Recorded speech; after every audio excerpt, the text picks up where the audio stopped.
नमस्कार। स्वागत है आपका आज के इस बेहद दिलचस्प एक्सप्लेनर में।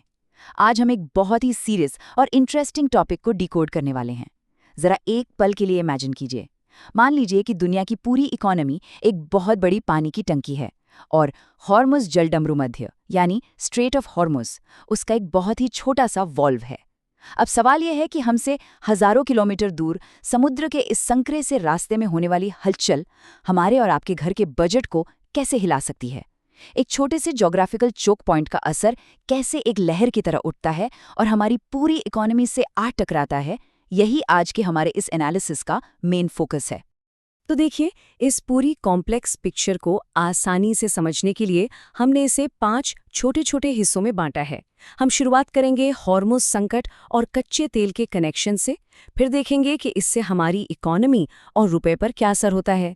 उसके बाद बात करेंगे कृषि और फार्मा सेक्टर के छिपे हुए खतरों की, फिर रेमिटेंस और ट्रेड के चैलेंजेस समझेंगे, और आखिर में देखेंगे कि इन सब से निपटने के लिए भारत की तैयारी कैसी है।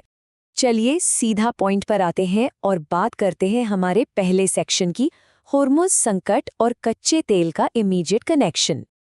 अगर हम आंकड़ों की बात करें तो स्थिति सच में चौंकाने वाली है। क्या आप जानते हैं कि भारत का लगभग 50%, जी हाँ, आधा कच्चा तेल केवल इसी एक रास्ते यानी मिडिल ईस्ट और स्ट्रेट ऑफ हॉर्मुज़ से होकर हमारे पास आता है। हमारी एनर्जी की आधी ज़रूरतें पूरी तरह से इस एक संकरे और वल्नरेबल रास्ते पर टिकी हैं। अब जरा सोचिए, अगर इस रूट पर कोई भी जियोपॉलिटिकल टेंशन होती है या कोई नाकेबंदी हो जाती है, तो वो हमारी ऑयल सप्लाई के लिए कितना बड़ा रिस्क बन जाएगा। हमारी एनर्जी सिक्योरिटी के नज़रिए से ये डिपेंडेंसी बहुत ही ज़्यादा सेंसिटिव है। और यही टेंशन एक बहुत बड़े खतरे की तरफ इशारा कर रही है, और वो आंकड़ा है $100 प्रति बैरल। देखिए, जब भी कच्चे तेल की कीमतें इस खतरनाक लेवल की तरफ बढ़ने लगती हैं, तो ये सिर्फ कोई इंटरनेशनल न्यूज़ नहीं रह जाती, ये सीधे सीधे हमारे डेली बजट के लिए एक अलार्म है। कच्चे तेल के इतने महंगे होने का सीधा सा मतलब है कि पूरी इकोनॉमी में एनर्जी की कॉस्ट बेतहाशा बढ़ने वाली है। तो भाई, इसका हमारी रोज़मर्रा की ज़िंदगी पर क्या इम्पैक्ट पड़ता है? बड़ा सिंपल है। कच्चे तेल की बढ़ती कीमतें सीधा फ्यूल पंप्स पर हिट करती हैं। पेट्रोल और डीजल महंगे हो जाते हैं, रसोई गैस यानी एलपीजी के दाम बढ़ने लगते हैं, और सबसे क्रिटिकल चीज़, कमर्शियल डीजल महंगा हो जाता है। अब कमर्शियल डीजल महंगा होने का मतलब है कि ट्रकों और माल ढुलाई का खर्च बढ़ जाना। तो नतीजा क्या होगा? बाजार में बिकने वाली हर चीज़, चाहे वो आपकी रोज़ की सब्जियां हों या फिर कपड़े, सब पर महंगाई का रंग चढ़ने लगता है। ये लिटरली एक चेन रिएक्शन है जो सीधा हर घर की दहलीज तक पहुंचता है। अब आगे बढ़ते हैं अपने दूसरे हिस्से की तरफ, जहां हम समझेंगे कि इस महंगे तेल का हमारी ओवरऑल इकोनॉमी और रुपए पर क्या असर होता है। ये पूरी की पूरी मैक्रो इकोनॉमिक साइकिल कुछ इस तरह से काम करती है। इसे स्टेप बाय स्टेप समझते हैं। सबसे पहले क्या हुआ? तेल महंगा हुआ। अब क्योंकि हम तेल बाहर से मंगवाते हैं, तो हमारा इंपोर्ट बिल अचानक से बढ़ जाता है। इससे देश का करंट अकाउंट डेफिसिट यानी चालू खाता घाटा बढ़ने लगता है। इसका रिजल्ट ये होता है कि डॉलर के मुकाबले हमारे रुपए पर भारी प्रेशर आता है और वो कमज़ोर होने लगता है। अब रुपया कमज़ोर हुआ तो मतलब बाहर से आने वाला सामान और भी ज़्यादा महंगा हो गया। और इस पूरी साइकिल का एंड रिजल्ट क्या है? आम इंसान के लिए हाई ईएमआई। वो कैसे?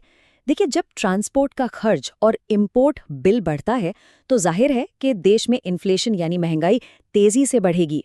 और जब महंगाई बढ़ती है, तो हमारे रिजर्व बैंक आरबीआई के हाथ एक तरह से बन जाते हैं। महंगाई को कंट्रोल में रखने के लिए वो चाहकर भी इंटरेस्ट रेट्स कम नहीं कर पाते। और इसका सीधा खामियाजा कौन भुगतता है? आम कंज्यूमर। आपके घर या कार के लोन या जो ईएमआई पहले से चल रही हैं, वो महंगी ही बनी रहती हैं। तो आप देख रहे हैं कैसे हॉर्मुज़ का वो टेंशन डायरेक्ट हमारे और आपके बैंक अकाउंट को निचोड़ रहा है।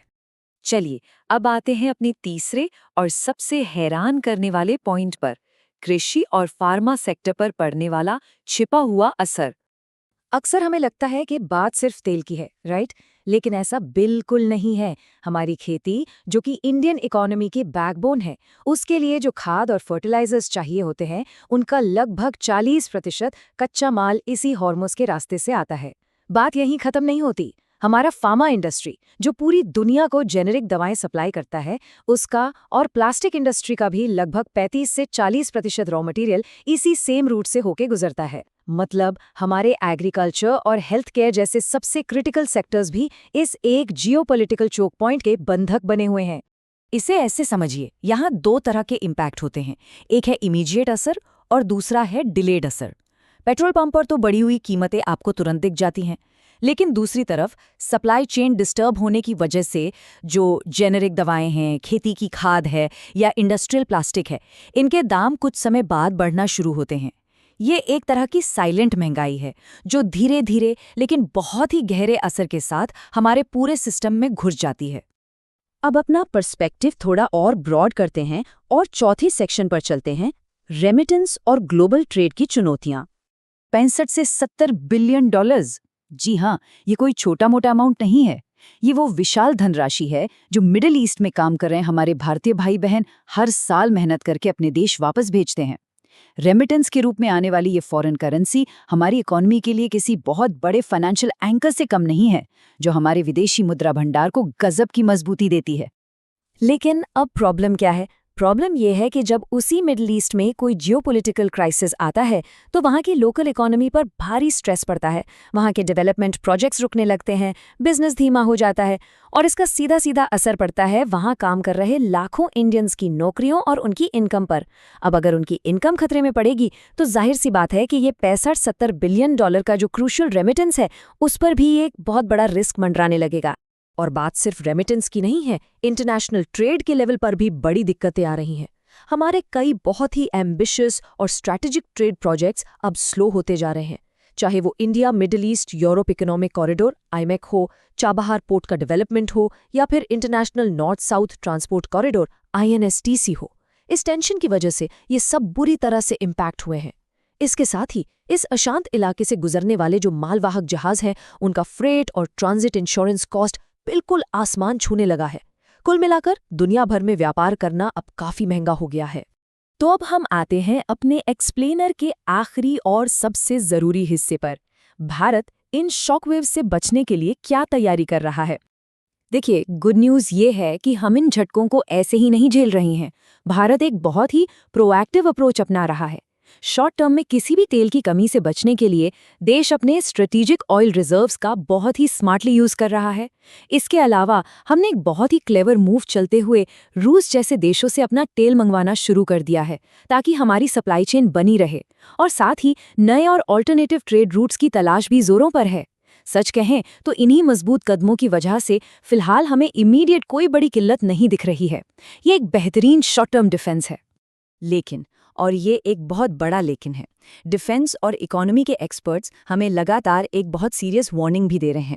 उनका साफ तौर पर कहना है कि ये जो शॉर्ट टर्म फिक्स हमने किए हैं ये कुछ समय के लिए तो ठीक है, लेकिन अगर ये जियोपॉलिटिकल टेंशन ऐसे ही खिंचती चली गई और इसका कोई परमानेंट सोल्यूशन नहीं निकला तो लंबे समय में ये क्राइसिस हमारी मैक्रो इकोनॉमी और देश के स्ट्रेटेजिक इंटरेस्ट पर एक बहुत गहरा और खतरनाक वार कर सकता है।